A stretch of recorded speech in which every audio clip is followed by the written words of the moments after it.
What's happening, Dirty Sheets guys? It's YouTube time, and it is time for your preview of AEW's All In from London, England, as Austin Powers would say.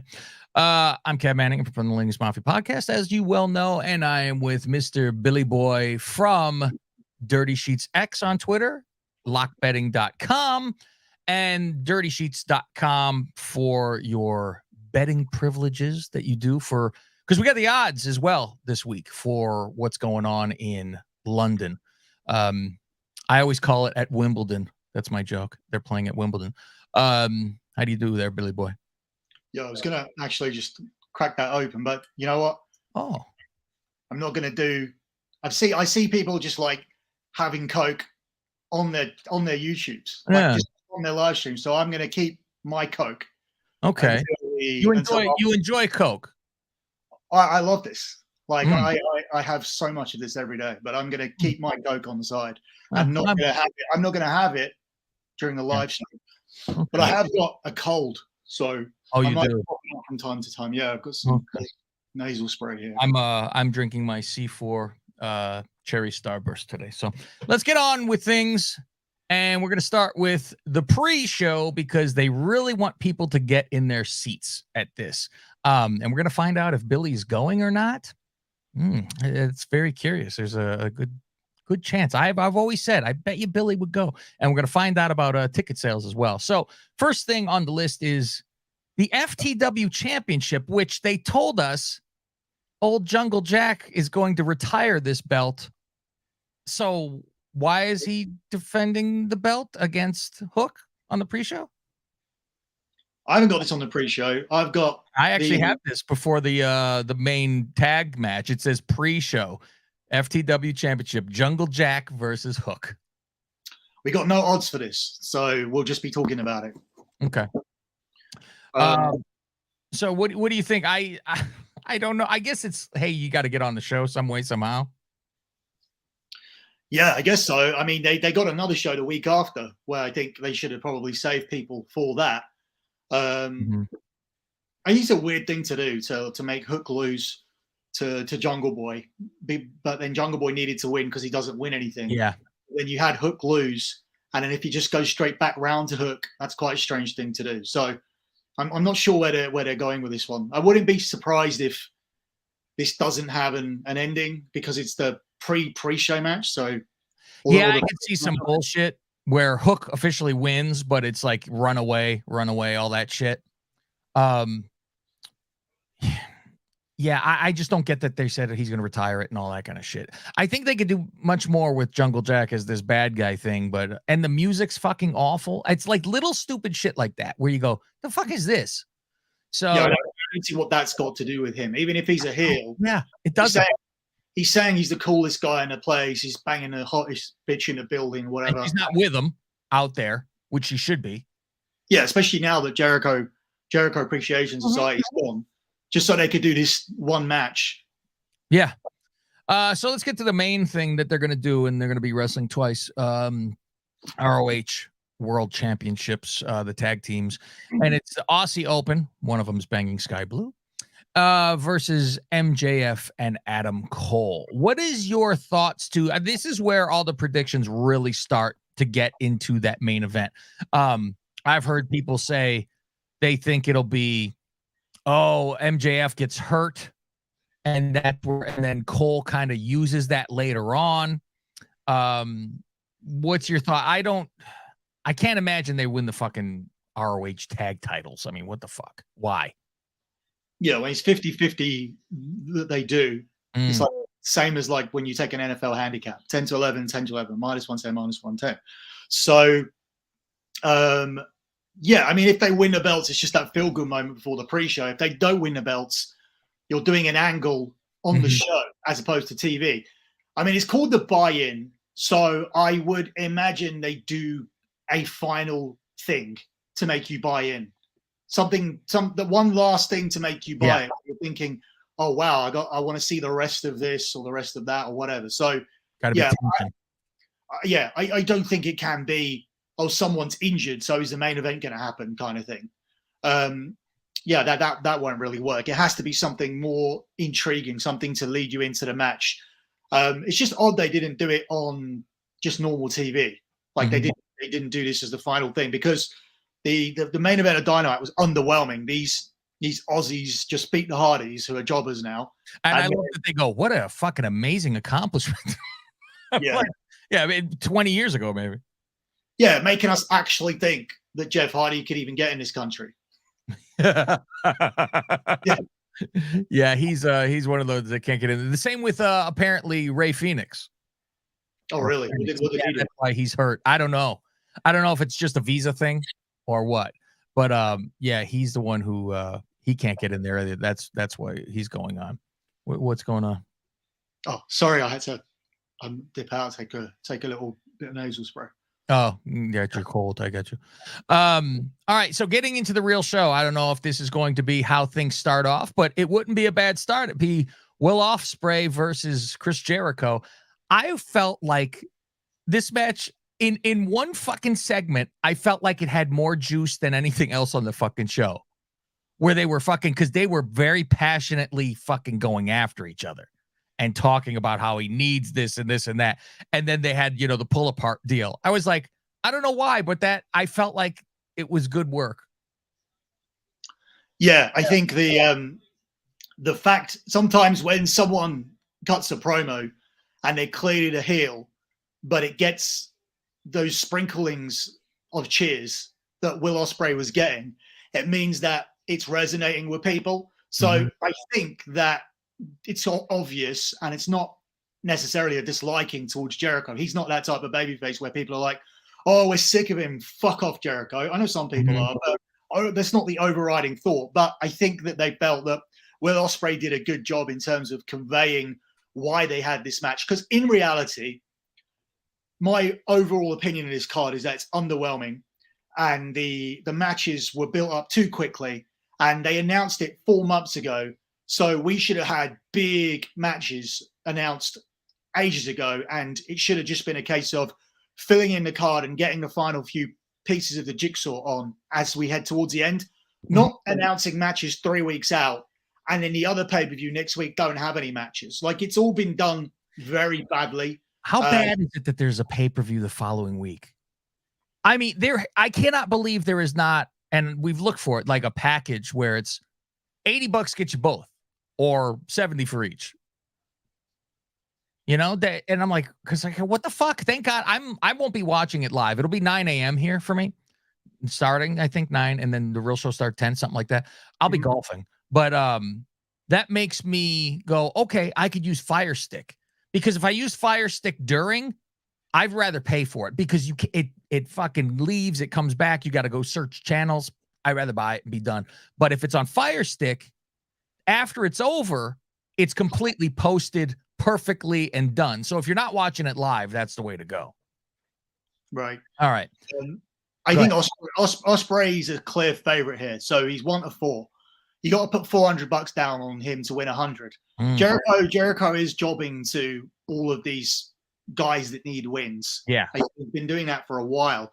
I think one of the worst ones was Eddie Kingston, because I hate Eddie Kingston. I think he sucks. I don't think there's any reason. Eddie. He's always been a favorite of mine too. I've been a fan of him ever since ROH. Like back in the day, ROH I used to actually watch.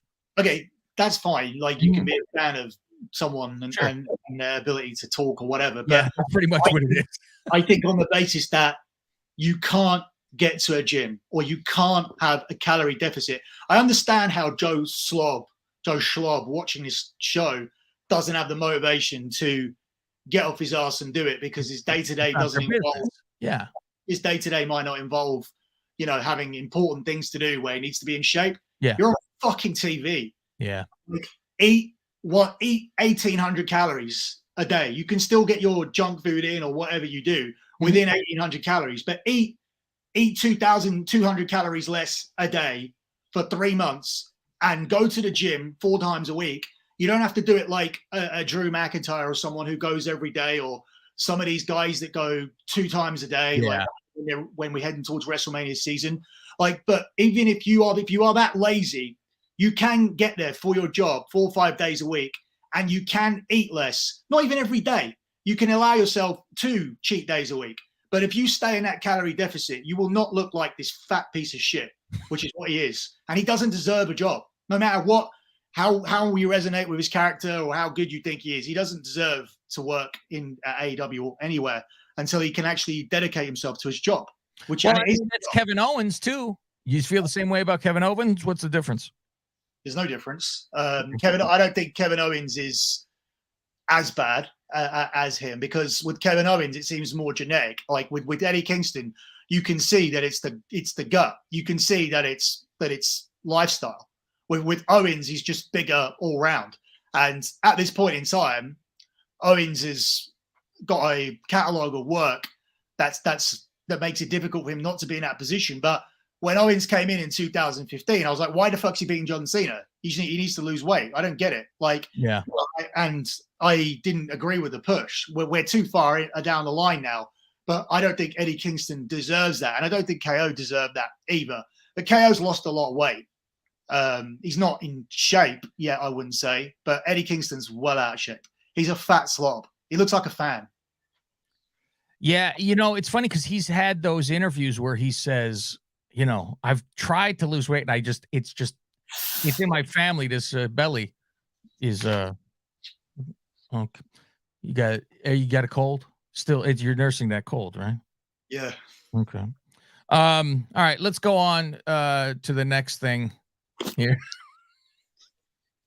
What match have you got next? Sorry. I have the Coffin Match, which is an interesting lead up because it's Sting and Darby, it says, versus Swerve and Christian. I thought they're very, it goes all over the place for me because it goes to, I thought it was a fucking triple threat, or I mean a trio, sorry. But I guess it's only this because I'm like, isn't Nick Wayne involved? And I guess not. Okay. Yeah. I thought they added, you mean a 6-man? I thought that they added those guys as well. Yeah. Yeah, so now I guess it's just, unless this isn't updated, like it really matters. I mean, doesn't really. Sting and Darby versus Swerve and Christian. Christian on the microphone is scary, scary good. The fact that he fucking said, like, soon as it's like, hey, you have a dead dad too? He goes right into it and he's like, I'd hate to have you watch another coffin close. It is fantastic. He goes right to the, a dead father guy? I'm here. So that's the thing. In AEW, at least you have the license to have the lines. I feel like in WWE would never have been allowed to say that. So some of it does go, the credit does go to AEW for allowing it, or at least having the license to do it. Because in WWE you wouldn't be able to do it. But yeah, the way he delivers it is great. Yeah. Yeah. So I was talking to a guy that's one of our friends. His name is Suit Williams, and he's way into AEW. He jerks off to AEW. But I was like, I think Sting won't go crazy this time. Remember, he jumped off the ladder and it was a disaster. He hurts himself. And he goes, no, I think Sting's going to fucking try to kill himself out there. So that'll be interesting because it's a large crowd. So then it's going to be, let's see if he fucking goes crazy and hurts himself. I hope he just recognizes, calm down. It's okay. You don't need to. You're there for the name. You're not there for the match. Next is this one. They built up a little bit. They didn't build this card up until it was practically time, and it was it's the trio's title, and it's House of Black versus Acclaimed and Billy Gunn. And Billy came back with an actually pretty good promo where they fooled me because I didn't know where he was going. Where he said he did this whole promo and then it said, unfortunately, Daddy Ass can't make it. And I'm like, what the fuck does that mean? He's not showing up to the pay-per-view. I go, after all that? And then he says, but somebody's showing up that you thought you'd never see again. And all I'm thinking is that it's Road Dogg filling in for him. And then he says, it's Badass Billy Gunn. Oh, okay. So we're having this. I think this is clear that they're winning the titles. I don't have any odds for it. By the way, the last match, the odds were the same. Will Ospreay is the same level of favorite as the match before. As Will Ospreay is the same as Sting and Darby, but I don't have any odds for this match. But yeah, I do think they could win in what could be the opening match of the real pay-per-view. Okay, but I don't have any odds. All right. Let's see what is next on there. What's your thoughts? It's pretty clear. I think they win the titles, right? It's either that or the other thing. Actually, you know what? Billy Gunn's probably really does want to retire. So maybe he leaves his boots in the ring when he loses this match. Again? They just do the same thing? But it's bigger at Wembley. Fuck. I really think he wins these tag titles, and then when that's over, he could say he's over. But I mean, he's like the manager person anyway, so who cares? I mean, you're still there. You don't have to have a fucking match. But hey, he's in better shape than most of these fucking guys. Yeah, he's bigger than all of them. You should fucking slap that fat slob Eddie Kingston around the head and go, you come with me for 3 months. You eat where I eat. You fuck who I fuck. You shit where I shit. You fucking train where I train. Like fucking make a man out of that fat piece of crap. Like take him around with him and just do what he does. All right, so going on the AEW Real World Championship, the NWO champion, CM Punk versus Samoa Joe. I think it's clear Punk wins this because that title is on the line, and he's not going to get rid of that title until like they're going to have to go against MJF. Yeah. Not much to say about this one. No, I think this. What are the odds? This added a lot to the card for some people. I saw a lot of people going, well, where's CM Punk? Oh, where's this card? Well, who's CM Punk facing? Who's CM Punk facing? It was an automatic for a lot of people that he would be there. I think the concern was the pay-per-view the next week. And if they were splitting rosters, if it was like, oh, fuck, there's pay-per-view A, there's pay-per-view B, where's Punk more likely to go? Mm-hmm. So from the people that I know who watch this brand, there was a sense of relief no matter who he's facing. So, yeah, he's a stronger favorite than anybody else on the card. He's at 1-6. You got to put 600 pounds down to win 100. So yeah, I think he does win. The Golden Elite, Kenny, Kota Ibushi, and Hangman Adam Page, who I laughed that you notice he wasn't there this last week because they were taping Collision with Dynamite, and and they're going against. You all right? Yeah. I wasn't feeling well today. Okay. They're going against Take a Shitta and the Bullet Club Gold, Jay White and Juice Robinson. Juice Robinson I enjoy very much. He reminds me of Bo Dallas a lot when I see him. I think they're almost the same person. You need Kleenex, or you okay? Yeah. It's just I just woke up with it and like just completely bunged up. I must have a bug for it, right? You just keep like dipping out to take my nasal spray. Okay. So I would God, you know what's funny is when they bring in the Japanese guy or whatever, I'm like, Kota Ibushi, I'm like, I still, we've seen him a couple times, I still don't know who the fuck he is. It does nothing for me. This match really does nothing for me. I'm sure it'll be a good match. Everybody's a good worker, but you know, whatever, to me, it doesn't do much. Either one could win, and I wouldn't be like, I can't believe it. Yeah, the Golden Elite are favorites. We're getting a lot of this price, 1-4, 400 to win 100. That's what price they are. Mm-hmm. I would think that they do win it. I mean, Jay White hasn't done a lot, hasn't won a lot since he's been there. Mm-hmm. But I think on this type of show where you've got your VPs out there, and obviously it's a big deal to be at Wembley, I think they could win this match. I think, again, this is in your opener contender, a good opener along with that other 6-man. Again, though, is this what you wanted to see Kenny? Sorry, this isn't a Young Bucks, is it? What am I talking about? No, but it's one of your VPs out there. Mm-hmm. So I think sort of spoiler to that other match. I don't think the Young Bucks are winning, but I do think Kenny's going to be on the winning team. Yeah. And I don't think you bring Kota Ibushi all the way over to lose either. But it's like, did you want to see Kota Ibushi doing this if you are into him? Is this what you wanted to see Kenny do? Was it not a great single match that Kenny could have had in the stadium? Single with Takeshka. Since they're the ones who have this rivalry that, you know, Don Callis is trying to have him killed and by him. How do you say it? Takeshka. Oh, okay. Yeah, I guess so. They say it's spelled Take a Shitta, but I always call him Takeshi 69 because I don't call him by his fucking name. Since we mentioned the tag titles, it's FTR versus Young Bucks. I believe also that FTR will win this. they had that weird sit down where it was like, you guys need to win this. We don't need to win this. And, I do this for my family. It's the same fucking promo every time. I'm sure it'll be a great fucking match. And, I laughed that they're like, oh, we're going to be, known as one of the best ever when this is over. I'm like, you never went. I don't care what people say that. Oh, no, they're in AEW and all around the world. WWE is the fucking major leagues. You have to do it there. You have to go there. So, so you're on the same thing as me? Huh? Yeah. Okay. Yeah, I think that they do retain the titles. I think that the Young Bucks don't need to win this.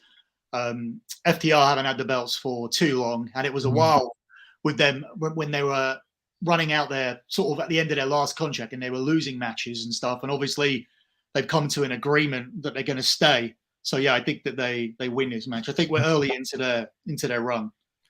Women's world title: Shida versus Soraya, or is it Soraya versus Toni Storm versus Britt Baker. You know what? That's a good question about who wins this, because my first thought is no title changes because she just got the title. My next thought is that Britt Baker wins the title. And do we get a little friction between Toni and Soraya?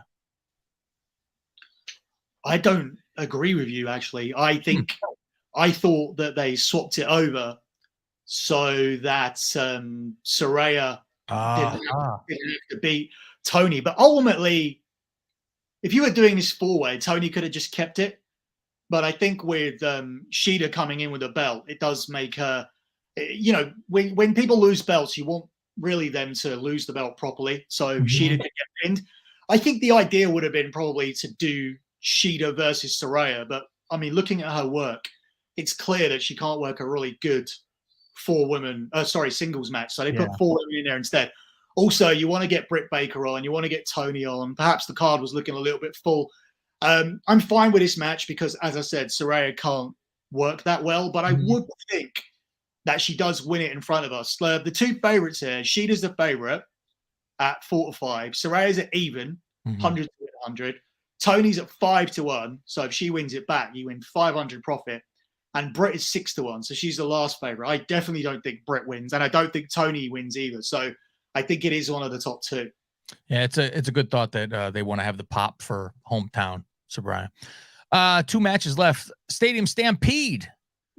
I guess they're going to go to the football team that they own stadium, right? Because they own a stadium. And it is... So you don't think they're even going to be in this stadium? No, I don't think so. If it's a Stadium Stampede, no, I think it's in an empty place. They've shown them at Jacksonville, so maybe they're in fucking Jacksonville and they're not even there. That would be crazy. Possible. That would be mental. We're gonna see. It's either that or they're at their fucking whatever football club they own, which I don't know. Fulham. How close is that? Is it close or no? Yeah, it's London, but I think it's got to be in this arena, surely. Fuck, I don't think so, because I think you're running all over the place. I think there's all kind of crazy shit going on in an empty stadium. That's my thought.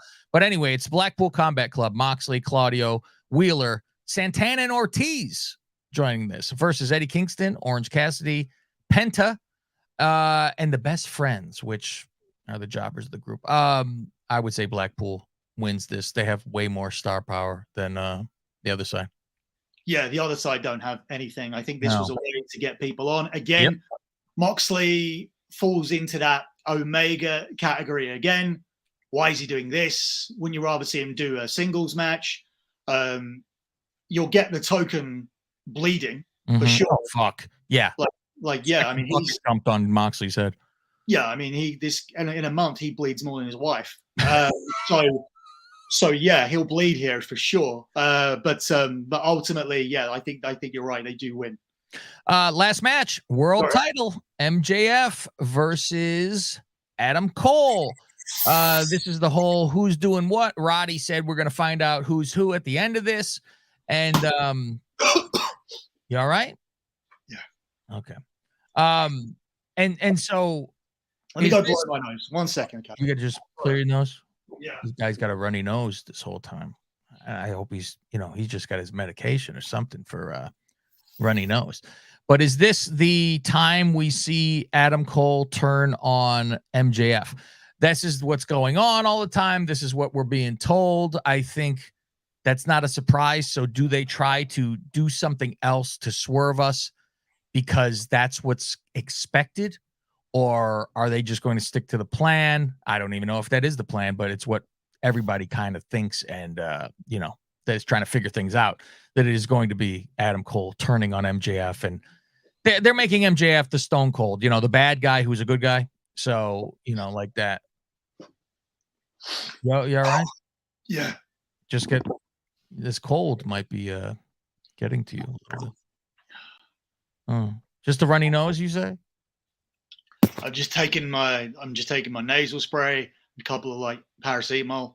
Why don't you have some Coke? I'm going to have this afterwards, but I don't really want to be drinking. I don't want to be having Coke on a live stream. I know some people do, but I'm more for you. Yeah, I'm too professional for that. So who do you think is winning this? I assume MJF keeps the title, but the whole thing is who's turning on what? How's this whole thing going down? Well, if MJF if MJF wins, if MJF keeps the title, he has to be the one who turns. The one who turns is the one who wins. Right? So I would think it's weird because I've almost reached the point where it's too predictable that MJF turns. And it's like, oh yeah, he turned, he did that again. I mean, I'm swearing, I think we've seen it before. Roderick Strong said something along the lines of, at the end of this match, we'll see who the real MJF is and who the real Adam Cole is. So I do feel there's a chance that Adam Cole has. When we're talking about betting, sometimes we're looking at betting odds, it's not about what we think. It's sometimes about what the odds are and if there's actually value there. And sometimes if you can extract enough value out of underdogs, you can end up in a profit. I think Adam Cole falls into that category at 5-2, which is $100 to win $250 profit, which is you'd be $350 up, $350 overall, $250 up if you bet on Adam Cole, as opposed to MJF, where you have to bet $300 to win $100. I don't think that's right. For me, it's closer to a coin flip. I'm leaning closer to MJF, but ultimately I shouldn't really, because this is a question of who turns. Who turns? He who turns wins. The one who's been fucking with the other is the winner. You don't think Cole could turn and completely be shown to be turned, and MJF gets one quick and slips out of it, and it's like and they're like, you motherfucker, we're gonna get you, and because he's with his other group and shit, and he's like, fuck, I escaped with a fucking win, you motherfucker, you turned on me. Because I'm assuming it's going to be I assume it's going to be Punk and MJF eventually. So I don't think MJF can lose the title. I think he has to hold it. Well, it could still be Punk and Adam Cole because that hasn't happened before. Yeah, but he's been saying I never lost this fucking title. That's the fake fucking title. I never lost it. So it could go to, I never lost my title. You have a title. I think it's just better with MJF. And I think Punk will be a bad guy eventually. So that's your bad guy, good guy. Yeah. As I said, I'm quite torn. I think the value's on Adam Cole. I do think, gun to my head, if it was gun to my head, I would say MJF. But I think betting wise, there's a little bit of value on Adam Cole because I do think the liar wins. Okay, that's it, kids. We're done. Billy, are you going to be there or not? Yeah, I'm going to be there. We're not going to say where the seats are. We will tell you next time because you guys will be shocked. And the price of his tickets, you'll be shocked. Yeah. So so the price, because I could actually have got these for free, but I did not. I had someone purchase them for me, because I wanted the proof of purchase to explain next week what has happened and what you paid for it. It's not like it hurt you. So. No. And what has happened with this ticket market. So yeah, there are a lot of tickets available through the Wembley Traders Association and whatnot, which is where my dad and uncle are a part of because of their bars that they have. In fact, my uncle's handed it over to his son. So my cousin actually runs a bar now. I only found that out this week. But yeah, so there's easy access to free tickets. But no, I didn't want to do that. But there's videos and whatnot that I've taken. I've sent to Cav. Cav can verify them. They're not going to be after the event or anything like that. There have been drastic changes to the ticket selling approach for this event this week. Let's just say that. Mm-hmm. I'm based on. I'm not going because of that, and I'm not going because of that reason. I'm going because there's a wrestling show near my house, and there's big wrestlers on it. Biggest of all time. Yeah, and Manchester United played today, not tomorrow. If Man United were playing tomorrow, same day as this, I'd never be going. It's like me with golf. I'm like going to play golf instead. It's not an NFL day either tomorrow either. So no, I'm watching the Bears game on my phone right now in front of me. Okay, that's it. Search Dirty Sheets Podcast wherever you get your podcasts at. You could subscribe. There's bonus shows on there with Billy's news that you could subscribe to, and Apple. If you have on your podcast, you do Apple, you could do it right on your phone. And that's that. Dirty Sheets X on Twitter, at Lingus Mafia on Twitter. And we'll see you next time.